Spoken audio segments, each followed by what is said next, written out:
demands on Ukraine reasonable? We must all say no to Joe Kent. You already know, my name's Kyle. I run the lion pit for the city.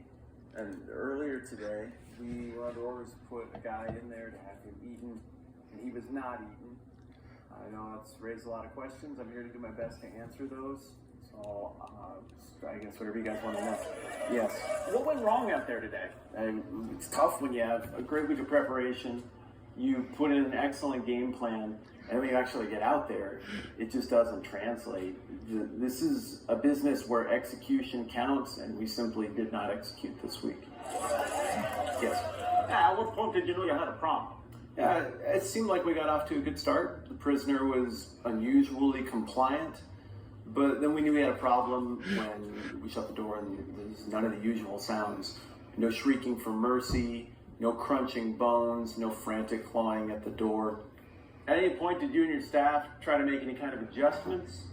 Yeah, we made adjustments because this isn't our first day working in a lion pit. We did both the things that any sane person would do in a situation like this. We found long poking sticks and agitated the lions through holes in the wall. We made high-pitched hissing sounds with our mouths. I don't know why it didn't work, but today, it didn't move the needle. Kyle, you worried about your job, or worse yet, in a twist of literary irony, being eaten alive by your own pride?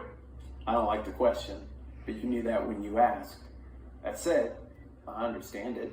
This is a results-oriented business, and if it's your job to feed people the lions, and then you take a person and you put them in with some lions, and then the lions don't eat that person, there's going to be talk. I try not to focus on that stuff. I tell my staff not to focus on that stuff. All I can do is pay attention to the things I can control, and right now what I can control is preparing to put together a top-notch execution next Sunday. Do you feel in any way undermined by King Darius the Mede, whose body language through this whole affair makes it very clear he never wanted the prisoner to be eaten? As you know, we live in an imperial dictatorship where any kind of dissent is punishable by death. So I have no problem whatsoever with how Darius the Mede has conducted himself in this or any matter. He's been exemplary, as always. May he live forever. Darius the Mede just tweeted the following.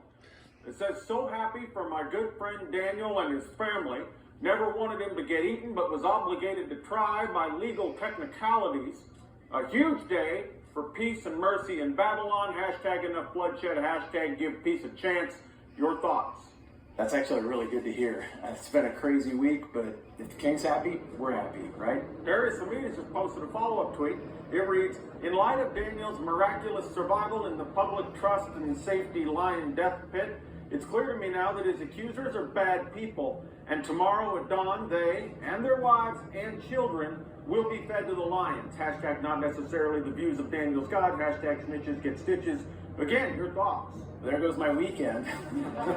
No, but seriously, I think this just goes to show that the king has placed a lot of confidence in the public trust and safety lion death pit program, and we aim to show him that that confidence continues to be well placed. Now, with Daniel's accusers numbering 122, and that's before we even start to take into account their wives and children, are you concerned at all with the added pressure that those kind of numbers inflicts on your lions, and have you considered temporarily raising their daily caloric intake cap to help accommodate this increased workload? Well, that daily calorie count, it does not come from us. That's handed down to us from the Bureau of Dismemberment, Scourging, and Mutilation. But obviously, we're going to be writing an appeal to them this week in the hopes that the BDSM will grant us a special exemption. Yes. Last question for me. Do you ever worry that this whole lion death pit program might somehow be wrong? Like, morally? Well, sure. I mean, what if these... Sorry, I can't even keep it straight, right? Wrong. How can you even have a country without a lion pit? The lion death pit is why we can have nice things. Yes, thank you.